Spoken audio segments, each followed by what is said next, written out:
ఈ రోజు ఏవియేషన్ కి బ్లాక్ డే గా చెప్పుకోవచ్చు. అహ్మదాబాద్ నుండి లండన్ పోయే ఫ్లైట్ సడన్ గా మిస్కమ్యూనికేషన్ అయిందా ఏమైందో తెలియదు కానీ మళ్ళీ రీల్యాండ్ అయిపోయింది. దాని వల్ల డైరెక్ట్ ఒక మెడికల్ కాలేజ్ లోకి వెళ్లి అక్కడ 240కి పైగా చాలా మంది చనిపోయారు. లోపల వాళ్ళు చాలా మంది చనిపోయారు. కొత్తగా మ్యారేజ్ అయిన ఒక అమ్మాయి చనిపోయింది.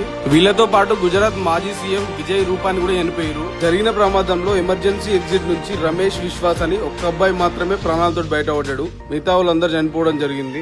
ఈ ప్రమాదం టాటా ఎయిర్లైన్స్ వల్ల జరగడం వల్ల Tata Sons chairman S Chandrashekar ప్రగాఢ సానుభూతి తెలుపుతూ చనిపోయిన ప్రతి ఒక్కరి కుటుంబానికి ₹1 విరాళం అందిస్తామని చెప్పారు. అట్లనే జరిగిన నష్టానికి తామే బాధ్యత వహిస్తూ మొత్తం రిపేర్ చేపిస్తామని, కొత్త బిల్డింగ్ కూడా కట్టిస్తామని చెప్పడం జరిగింది అఫీషియల్ గా.